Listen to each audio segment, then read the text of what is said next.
Good afternoon, good evening, and good morning, everyone. This is Joseph Trevisani from Worldwide Markets. Start. Interesting topic today, very much a fundamental topic. A few notes before we start. I'd like to thank FX Street for their promotion and facilities for all of these webinars that I do. I'd like to thank you all for attending. I always take it as a great compliment that people take time out of what they're doing to listen to me.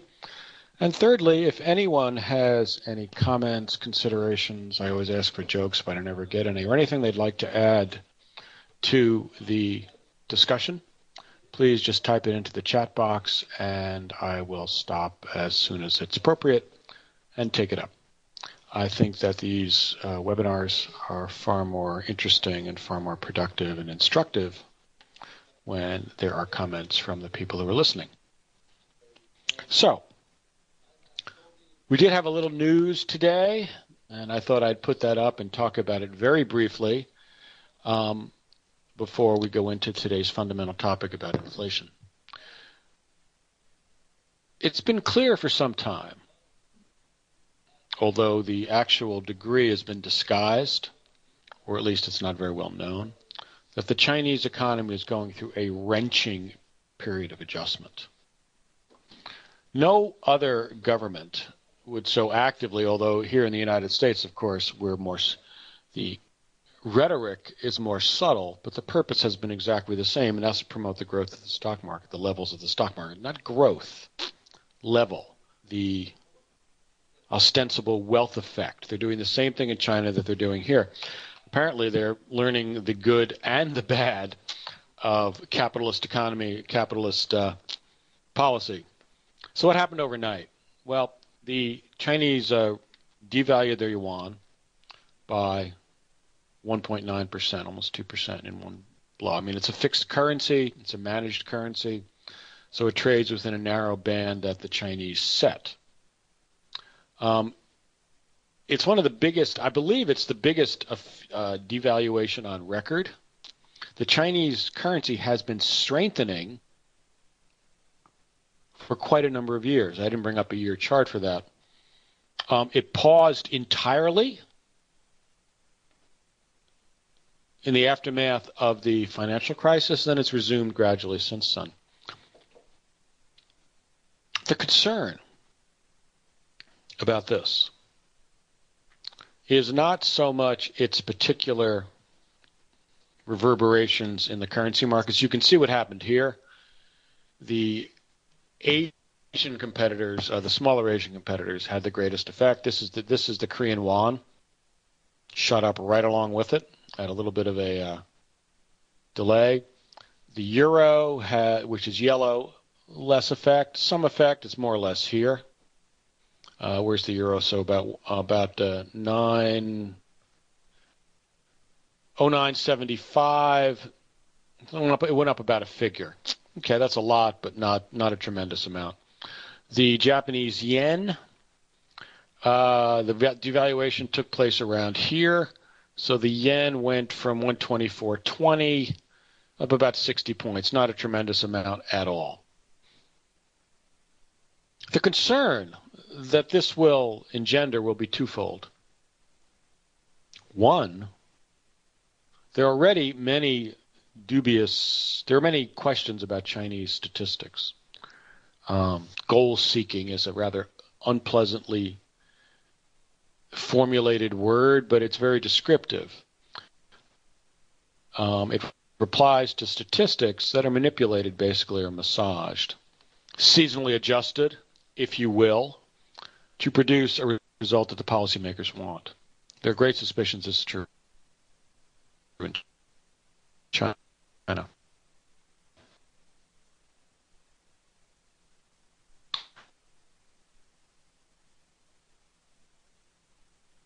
Reports. It's not a pure boon for the Chinese economy. Obviously, if you devalue your currency, all of your imports are more expensive. As far as the currencies go, the exports go, let's look at what prompted this. Chinese exports. Year-on-year change. This latest drop right here, This spike right here is some sort of bizarre seasonal adjustment that they do. I really don't know exactly what it is, but you can see it occurs in a number of years at this early part of the year. It's here. It's here in '07. It's here in '04. So it's something that they do with their statistics. I don't know exactly what it is. The problem for their exports is this slope. It's not so much this one of here, it's this slope. So clearly the Chinese economy is going to be, now they have spoken for years about, and this relates back to what's going on in all of the rest of this that we're going to talk about today. But as, of course, currency traders, this is the primary topic this morning, so I thought I'd spend a little time on it. So the Chinese are obviously going to approach this from 2 points of view. First is exports. That's why we're here this morning with the devalued yuan. The second, and in my mind is more worrying, is new yuan loans. A lot of the Chinese economy is powered by mandated loans, or not officially mandated loans, but mandated loans through the state banking and other systems that pump money out into the economy. They build things. They build houses that nobody lives in. They build factories that produce too many goods. Look at the slope from 2008 on. This, of course, peak right here is the, what would you say, the Keynesian response to the financial crisis. Much the same as the West. But the issue through this, and this is, remember, back here, this period back here, is when China is growing at phenomenal rates, 10% a year for year after year. That's certainly not going on here. The growth has dropped officially over here till 7%, but it's probably a good deal lower. So what does this mean? And I'm using this because this is representative of what we're seeing around the world. It relates specifically to inflation. It relates specifically to the policy response of the central banks to the last war. The last war being, of course, the Depression and the monetary response to the Depression. So what do you get when you do this kind of policy in a major industrial country?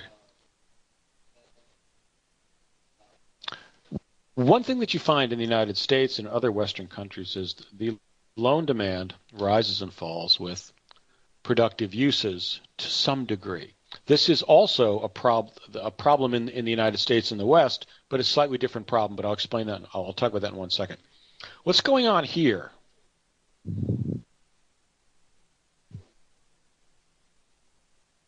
Is that as the Chinese are attempting to keep their economy running at a relatively high speed for social and political reasons, how are they doing it? They're pumping money out into the economy, standard, typical Keynesian policy response. The method is different than it is in the West. We don't mandate bank loans here. Keep interest rates at zero. The result is very similar.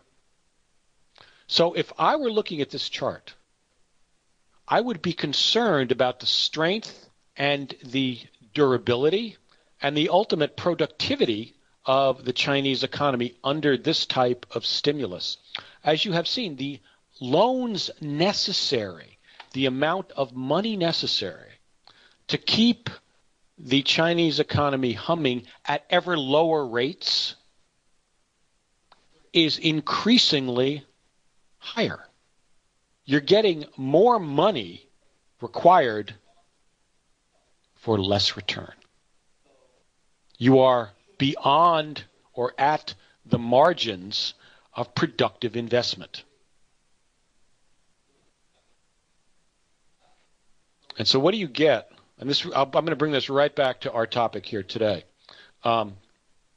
This is Chinese. And you have the exports here, okay, which have also as you can see, been going down the same time period. While, let's take a look. New yuan loans rising dramatically from the beginning of 2010 on. Chinese exports peak in 2010 and then fall dramatically. This exports is what the Chinese are attempting to correct with the devaluation today. But they're not going to correct it because what's going to happen? What happens with devaluations? Everybody devalues.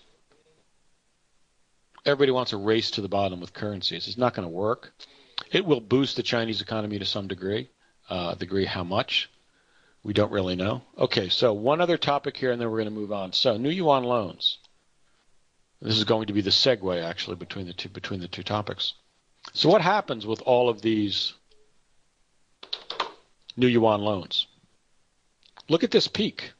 This is, I believe this is June. Forgot to check that before I came in. By the way, I looked at the Dow on the way out, and it's down 175. I wouldn't be surprised if it was down a good deal more.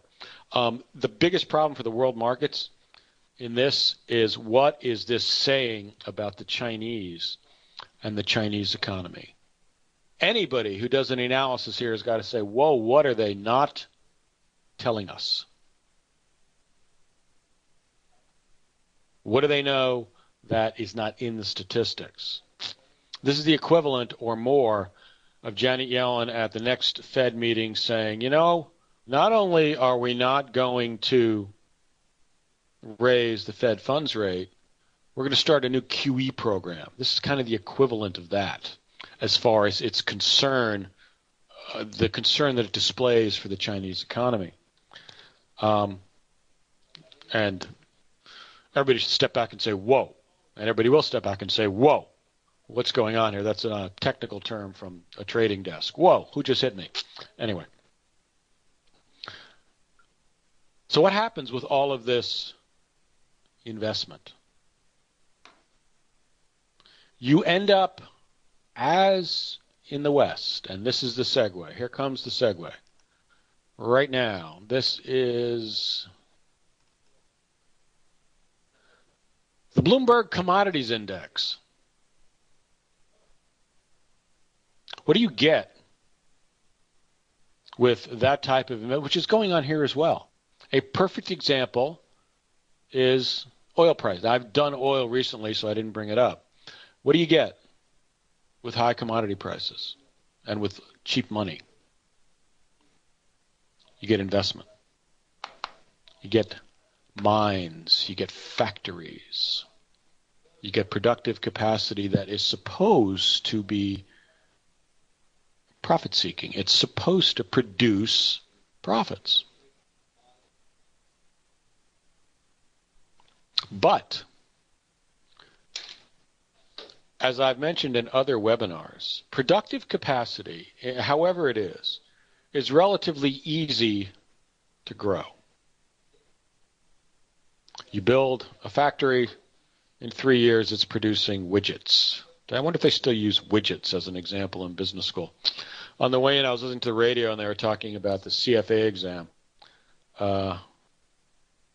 They just announced, I guess, I think nationwide, actually, results today, and 53% passed the third section of the CFA exam. When I was in graduate school, it was a coming attraction. One that I'm very glad I missed. Accounting is not my best subject. That 53% passed and 47% failed.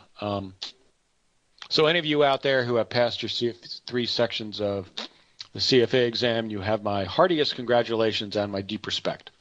At this point, I wonder if I could even accomplish that. Anyway, so what you get from the type of blow up in yuan loans that you saw in the other one, from the type of low interest rates you've had here now for 6 years, you get investment. But you get malinvestment. Bad investment. Not bad in the sense that it loses money, but bad in the sense that it'll never make money. Its profits are much lower because they are not based on demand, or not solely based on demand. The type of analysis that you would do normally for an investment. If you're paying 6% for money and you're borrowing the bulk of your money to build a new factory, then your analysis is rigorous. You don't have as much leeway. You don't have as much ability to make mistakes. So you look for investments carefully. What happens when you have cheap money, be it loans in China or in lowest rates here? You are not as careful. Your margins are larger. And one of the things that you've seen in the commodity index is overproduction. It's also true in consumer goods. It's true in cars. It's true in almost all aspects of the industrial economy. Let's take a look at something else here. This is U.S. inflation. That's actually not a good one. I shouldn't have brought that one. That's not great. Now, let's do this one. Okay, this is the U.S. inflation rate from 1920 on. This one is actually, it's more interesting, but it's not as accurate. And I don't actually trust this one, but it's hard to find these historical rates. This is the U.S. inflation rate from 1650, supposedly. Now, let's try the British one here. This is 1650. It's a little. This is actually from.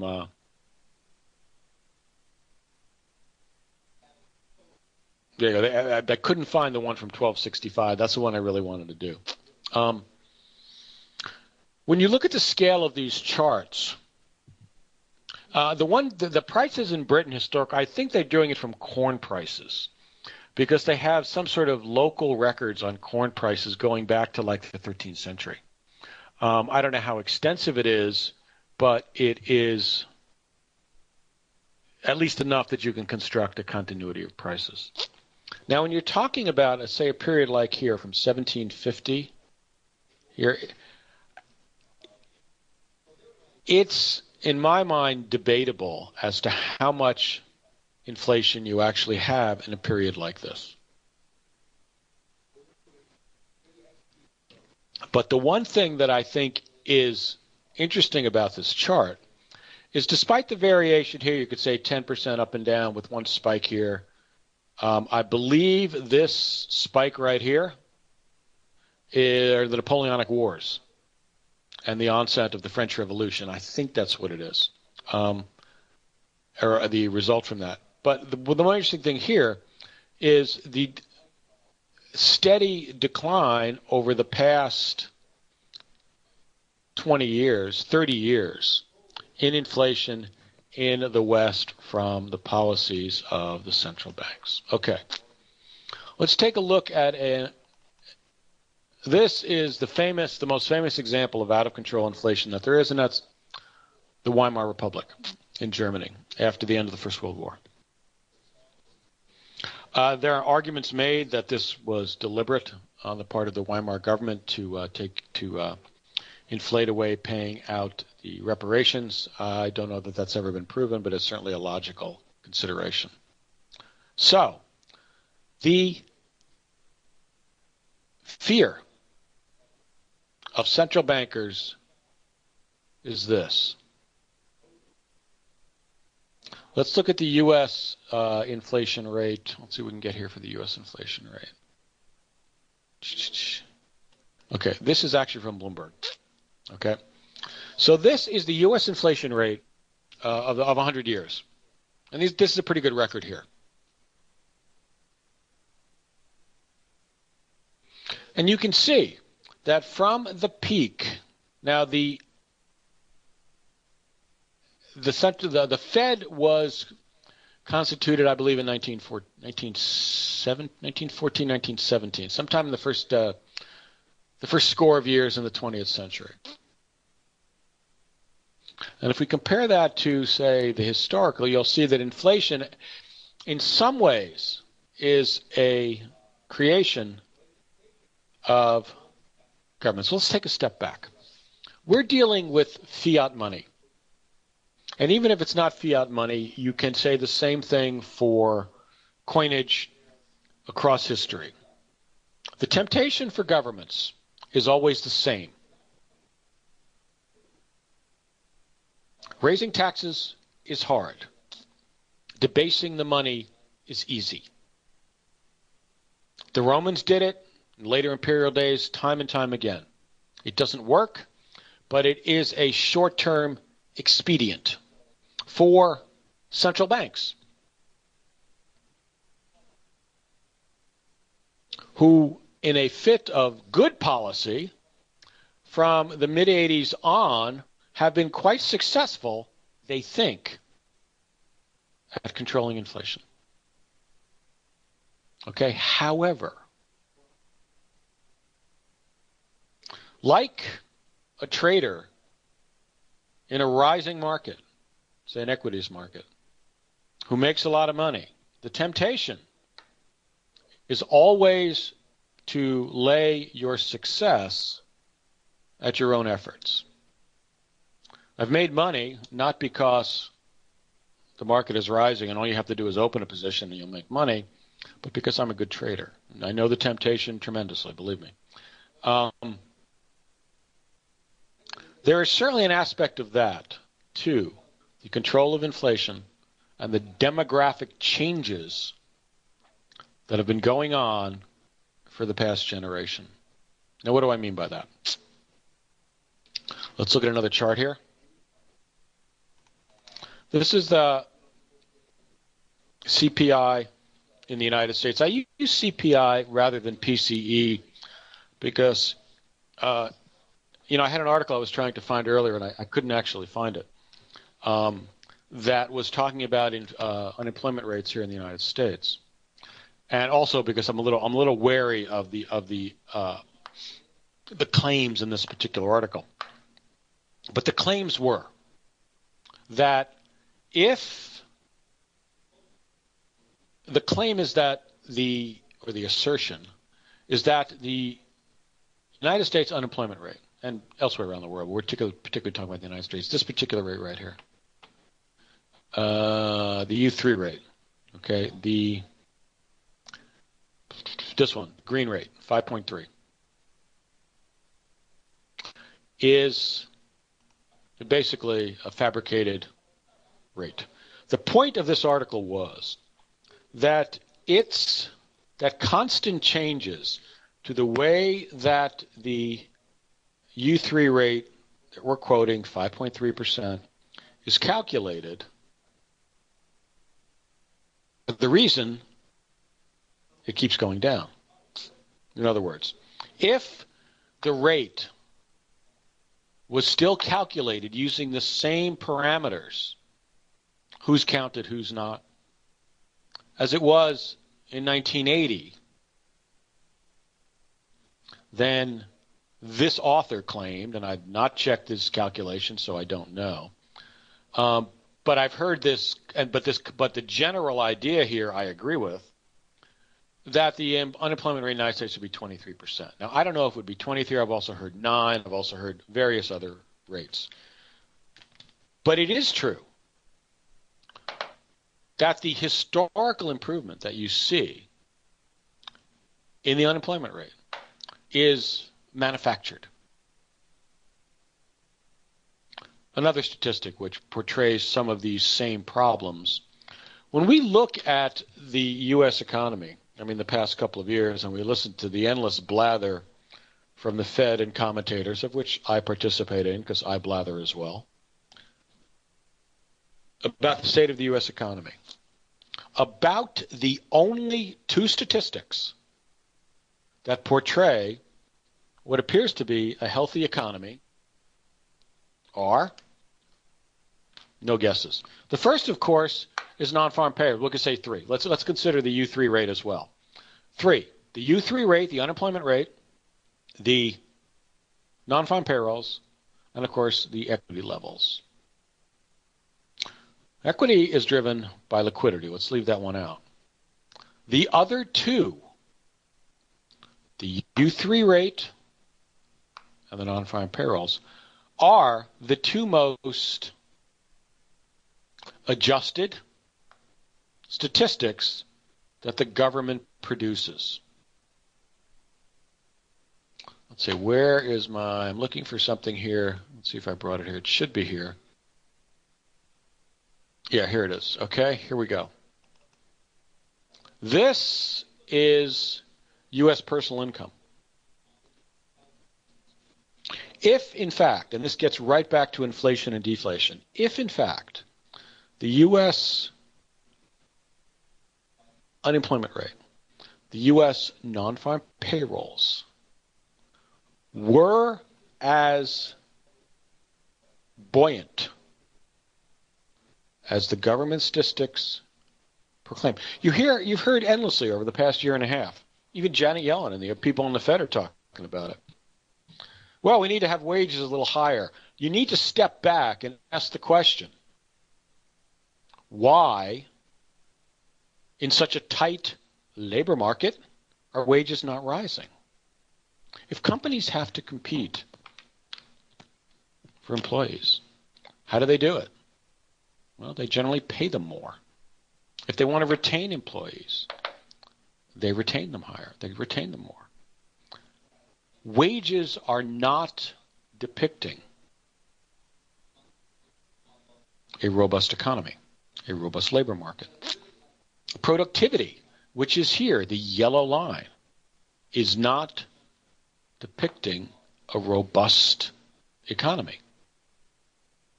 Retail sales, many of the other statistics are not giving you a picture.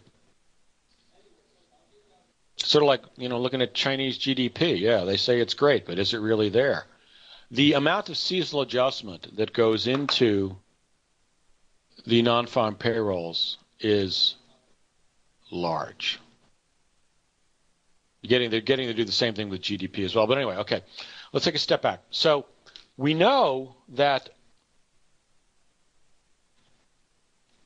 other statistics are not portraying the strength of the labor economy that the government says they are. So here we are at CPI, right? From the peak of the 80s down.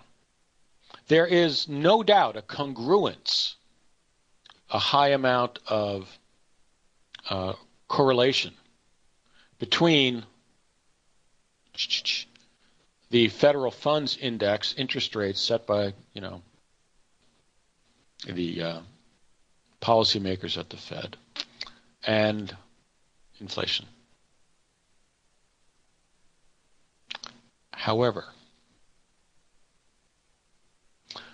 there is something else going on here as well. And the difficulty for the Fed and for the policymakers involved, much as it is for the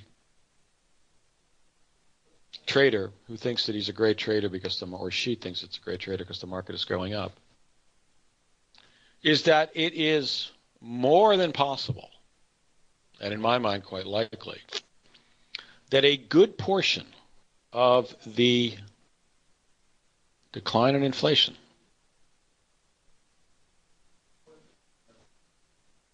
is not tied to the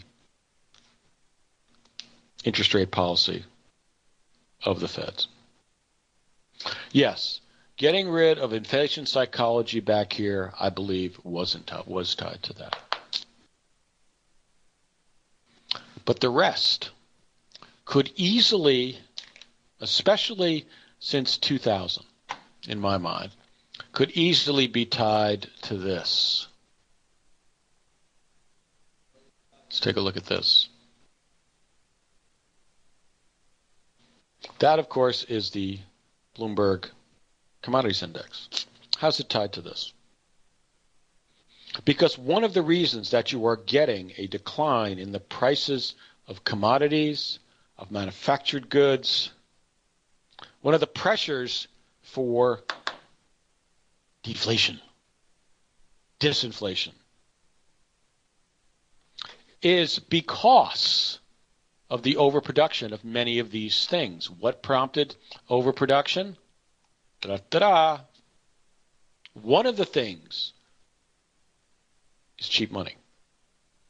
Money that has to be invested someplace.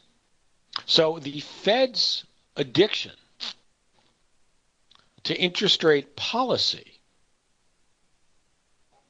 is now at the logical reductio ad absurdum. If policy worked here to lower inflation, then it's going to work here to raise inflation.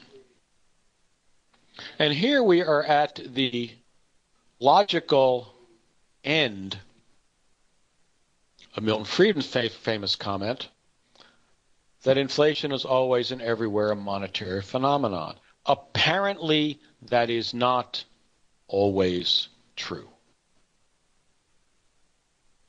In the land of business cycles, where demand, underlying demand, is a steady state or at least a potentially growing factor, then yes, prices can largely be determined by the amount of money, and the logic's very simple. If there's more money out there, the goods haven't changed. I will also tell you that the inflation measures have been subject in this period also to, if not relentless, certainly occasional innovation. We are not measuring inflation now the way we did 30 years ago. We are not measuring unemployment now the way we did 30 years ago. And we are not measuring payrolls the way we were 30 years ago. If you change the case, then you do not have comparisons. It's a kind of a basic idea that a kid would know. Apples and oranges are not the same thing. Our CPI measure is now a tiny little plum. This metaphor is going to go nowhere, so I'm going to drop it. Apparently, fruit metaphors do not work very well. I was thinking of my kids. We were picking peaches over the weekend, and they were all different sizes, and the girls wanted to know they were different sizes. And I didn't have a very good explanation. It's an old, untended orchard near our house, and the peaches and the apples are very different in look, in size, and in feel, and hopefully they'll be much better in taste than the type you get in the stores. And since most of what the children see is what we buy in the stores, they wanted an explanation about why these are so different. It's probably more explanation than a 6-year-old could handle, so I don't really have an explanation. But the logic, well, anyway, the analogy works fairly well, that many of the statistics that you're looking at now produced by the governments are not comparable to the statistics from 30 years ago. And so there is definitely a sense of that in this inflation rate. So if the inflation rate that they're measuring is not the same, then you're basing policy on, and now they know this, these are smart people, they're also bureaucrats, then the policy response is not necessarily the correct policy. And it's also true that it may not be your policy that caused that. Okay. Let's deal with sort of a typical. Okay, here we go. Same thing. Another question about policy. And then we're going to go back a little bit on history and deal with some of the issues from the current obsession, if you will, on policymakers with deflation, and why that is, in my mind, silly, or moderately silly anyway. And then we'll do a wrap-up.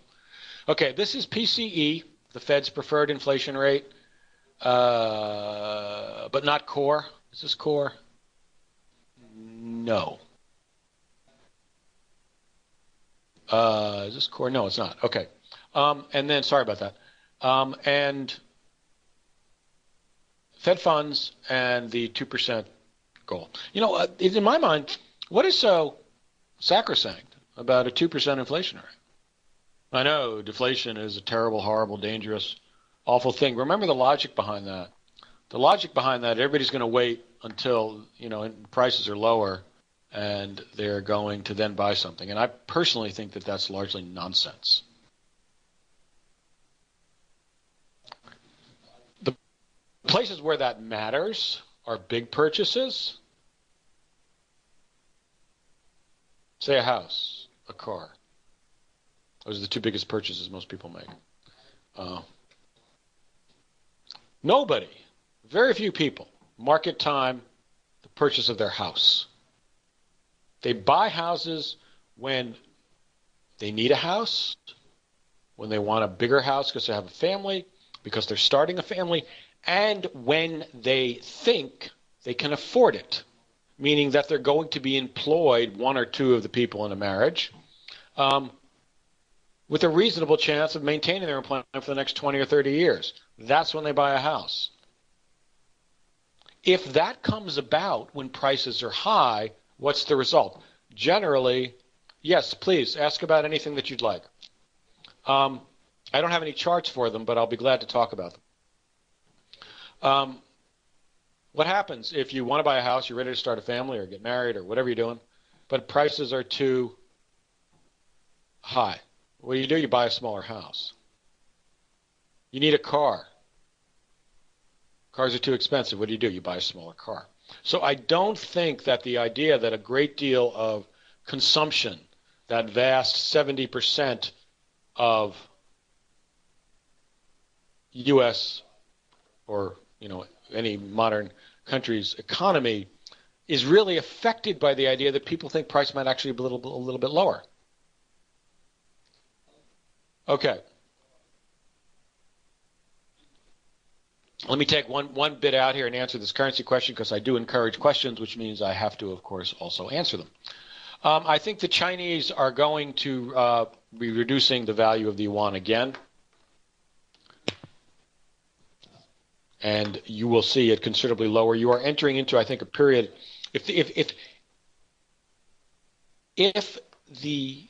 If what this appears to mean for the Chinese economy, then this is not going to be enough. And there'll be more devaluations. Most likely, there will not be a dramatic 2% devaluation like this at one shot, which surprised everybody. Most likely, they will then slip the band lower and lower and lower until they find it. Now, if you look at a graph of the yuan, I do have a yuan. I do have a yuan. Unfortunately, I have a minute graph. I don't have the long-term graph. And you'll see that the Chinese policymaking is very deliberate. It maintains itself for a long time. So that's what I suspect. There'll be further devaluations, probably not this dramatic, but the same way. As far as the euro goes, I think the euro will end up lower towards the end of this year. Euro yen, probably not that much, because I think you're going to get euro yen, I imagine, will go higher, but not a whole lot. The reason the euro is going to go down, in my mind, is because the European economies are not going to go anywhere. And there is a great deal of pressure on the U.S. dollar from many of the emerging markets currencies, the yuan being one of them. And as that translates out into emerging markets with a higher dollar. And this relates back, of course, to this.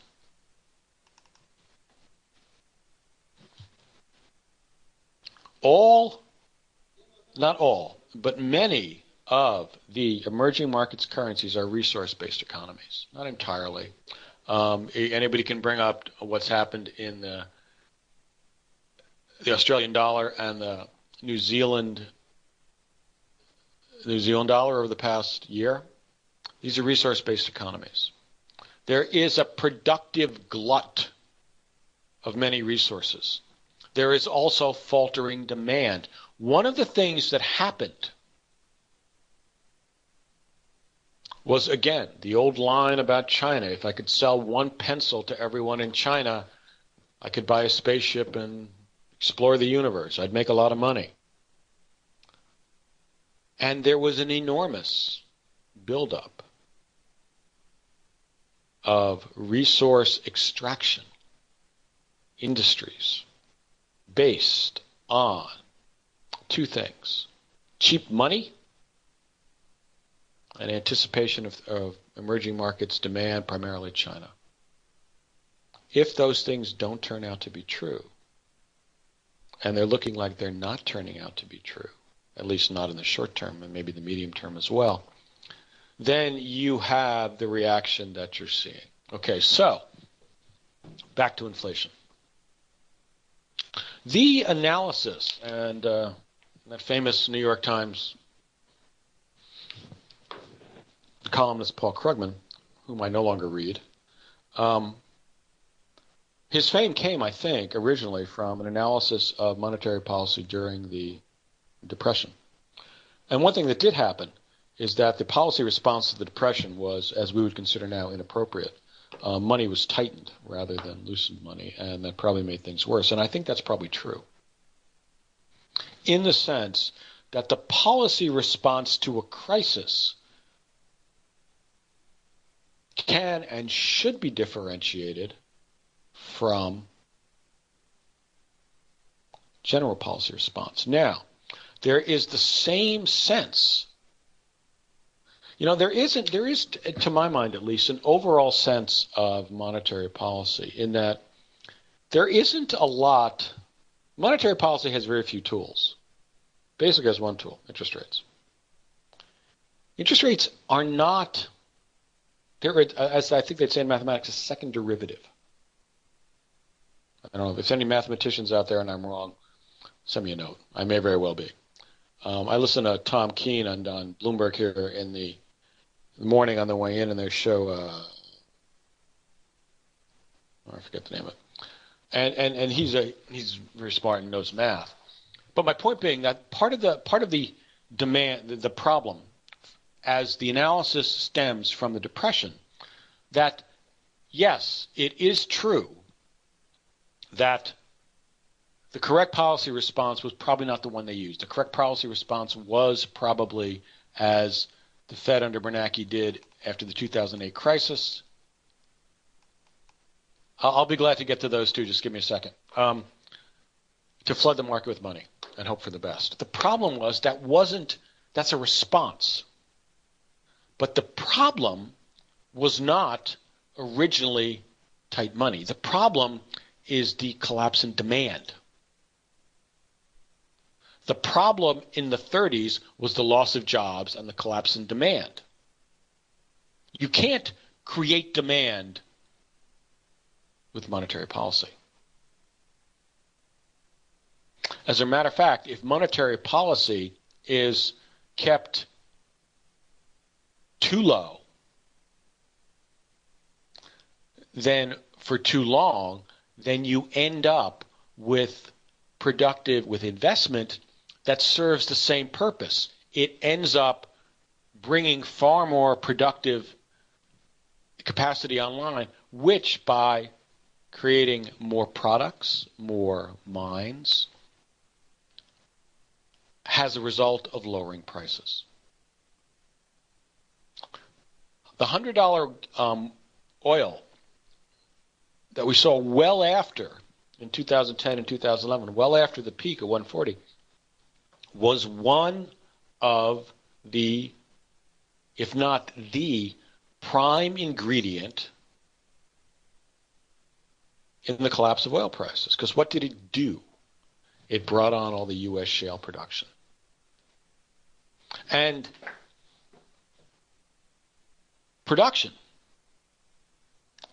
like that is far more inelastic from a business point of view than economists realize with, I'm going to answer those questions in a second, realize with their equations. If you assume a certain degree of elasticity in oil production, then the response of the market will be stop production. But that's not what happens. The Saudis are keeping their production up for political reasons, for market share reasons. It makes perfect sense. If you have a deficit, you need a certain amount of money, and you're not getting it per barrel, you can get it with more barrels. Lower your price. Shale production. You have a large degree of sunk costs in a well. That money's gone.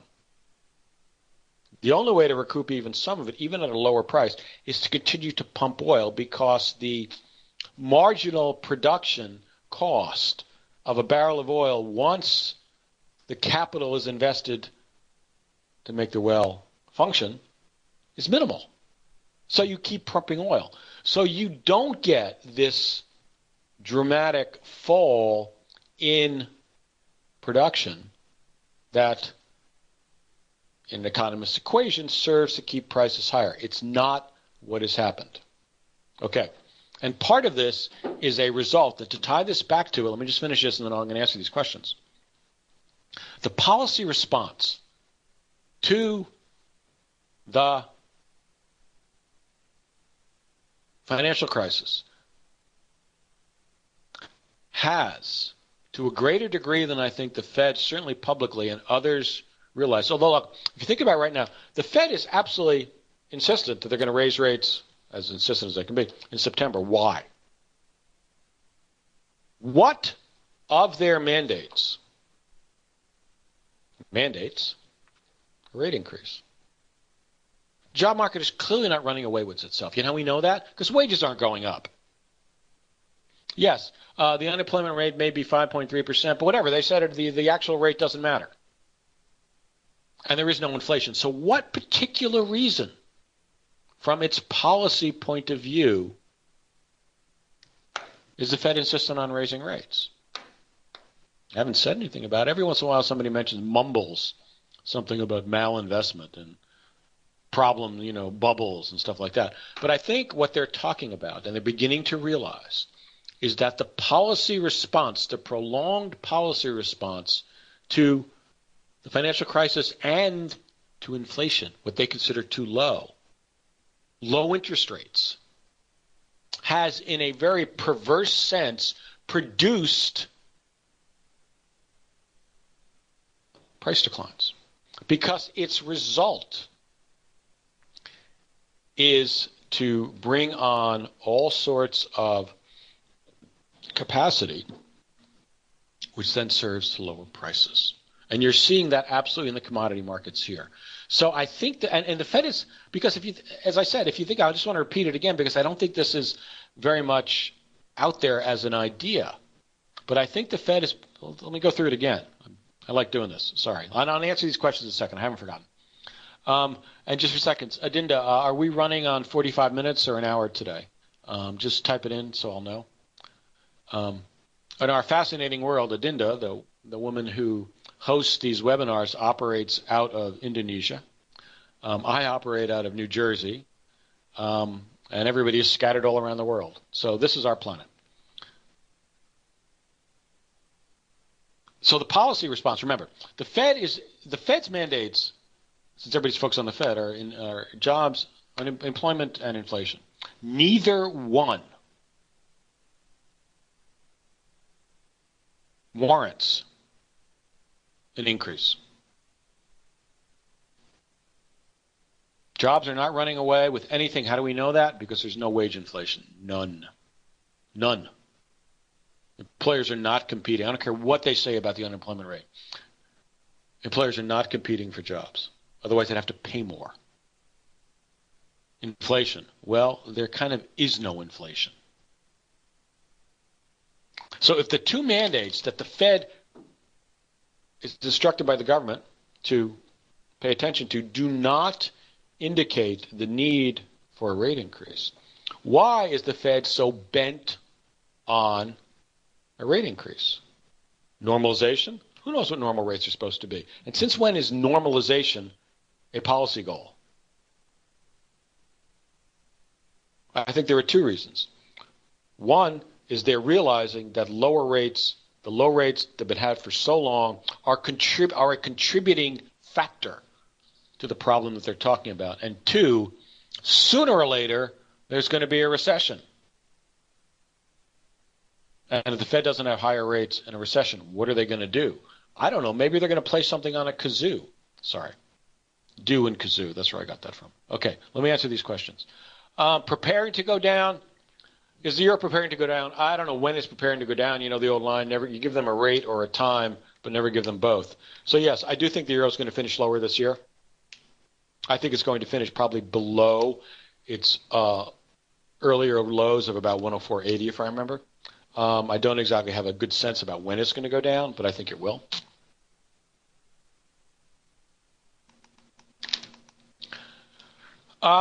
I don't think it's going to. The second question is I don't think it's going to matter. And the reason is quite simple. The Chinese economy is the second largest in the world. By some measures, it's actually larger than the United States, but I'm not sure I trust those measures. So they want, you know, the IMF's point as well, you know, it's a manipulated currency. And we don't want manipulated currencies. We want market-based currencies. Really? That's preposterous. Is the yen a manipulated currency? Somebody bring up a yen chart and tell me if that's a manipulated currency or not. Abe runs for office. He says he's going to devalue the yen. The yen goes down. Is that a manipulated currency? How is that any different, except in execution, than what the Chinese have done? It's not different at all. There's no difference. So this idea that, you know, you have to have pure market currency is nonsense. So I don't think that this particular devaluation by the Chinese is going to affect their potential membership in that SDR IMF stuff. And I don't know a lot about it, I'll be honest with you. I'm not sure in detail. It's actually something that's very interesting. But the fact that the Chinese economy is the second largest in the world, that we've spent a good deal of time talking about China, tells you all you need to know about when and if China will join. The only thing that's going on, in my mind, is that there are advantages to being part of this, mainly the advantages that affect policy. And that the current members of the IMF are reluctant to share any of that power. That's more likely. Okay. Aussie will be very difficult to diverge from, and there are two reasons for that. One, real. It's a big resource-based economy. Actually, I'm going out with a friend of mine I haven't seen in a couple of years tomorrow, and she is originally Australian, and her daughter has spent the summer in Australia with her grandfather, and they took all these trips to the outback. So I'm dying to talk to them about it and get her opinion on what is actually going on in Australia, which is, you know, the canary for. Thanks, Adinda. I appreciate that. No webinar after me. Sorry, that's pretty funny. Adinda knows I can go on about these things for some time, and I usually run over. It appears to me, and you know, I haven't been to China in 4 years now, and it appears to me that the difficulties in China, and I'm judging by the moves that the Chinese are making, that the difficulties in China are years long, because the traditional methods of monetary and financial and fiscal policy in dealing with them. You know, the Chinese government can't simply turn around and say, poof, everything's good now. They have to use the policy methods that they have, the tools that they have. And these are the very tools that have got them into this problem. It's like the Fed with its low interest rates. They're part of the problem. the Chinese spending to keep the jobs rolling, to keep at one point Chinese economy was like 40% based on construction. I don't think that's true now, but at some point it was. That's a lot of stuff getting built. So the policy tools that they have are sort of traditional Western governmental monetary policy tools.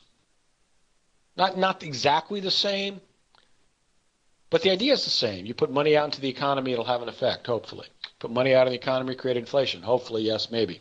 You spend more money, people get jobs, the government creates the money. That kind of stuff. Technical terms stuff. Those kinds of policies are what's gotten China into this place.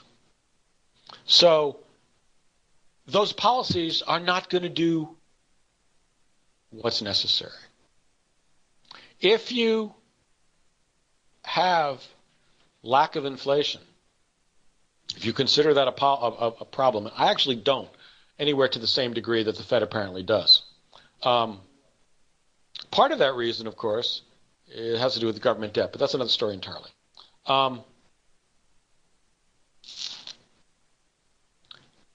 If that's your policy,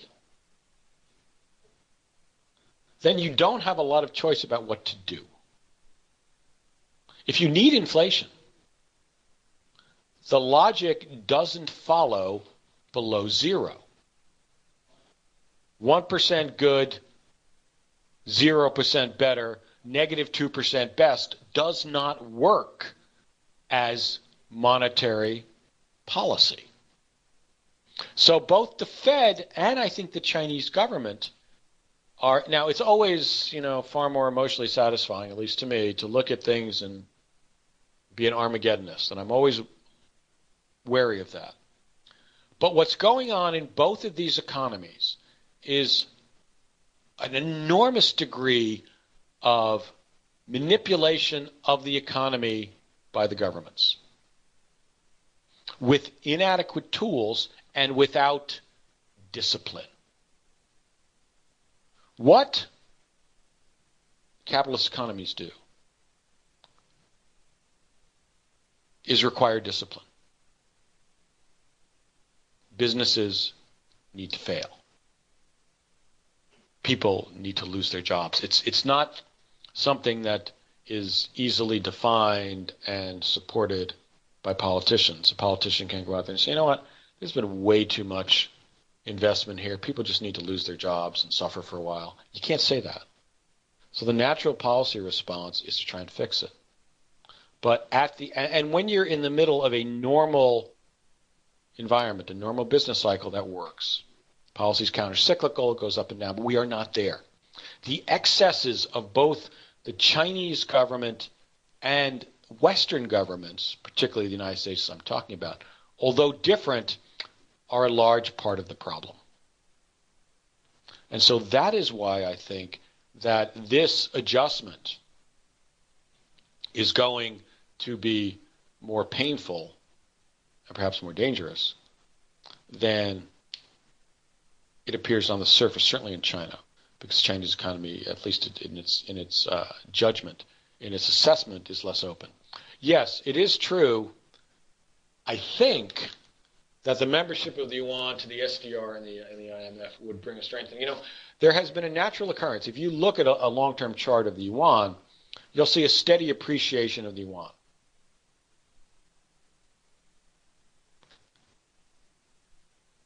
If China runs into trouble. Now, China has a huge pile of money that they can do a lot of stuff with. So analysts look at China and they say, they'll just spend more money. They'll just keep paying people to do things, fill up holes, dig them and fill them up.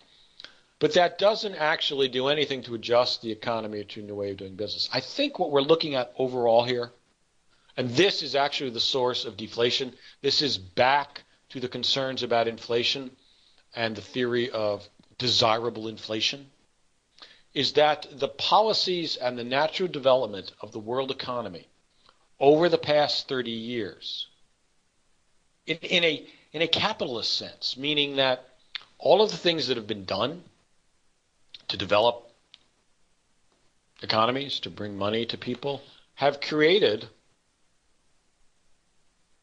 a degree of overcapacity in many, many industries, in many, many productive endeavors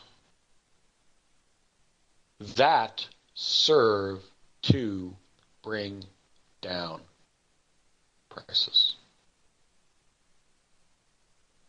And it has certainly been true for the theory of good and desirable inflation that at this margin, monetary policy is clearly ineffective in creating the type of inflation that central banks say they want. I don't know anything wholly about a 2% inflation rate. You can make historical analogies that in periods of buoyant economic growth, you have more inflation than you have now. That's true. But that isn't necessarily causation. It doesn't mean, to my way of analyzing this, that a certain degree of inflation is a necessary and connected condition for economic growth.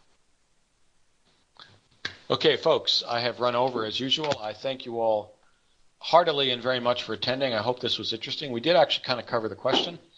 I thank you very much for participating and for bringing up. I would say 60 as far as the Aussie goes, which I think is around this. Actually, I'd have to check the historical. Right now, I would look for 60. Although I certainly think that if things get worse in China or anywhere else, that is not a barrier at all. So again, I will put my name up, my email address up there. If anyone has any comments, criticisms, anything else, please send me an email. I'll be glad to answer it. I thank you all very much for attending, and I hope you all have a great day, and I thank Adinda and FX Street as well for putting on this webinar. Thank you very much. Have a good day.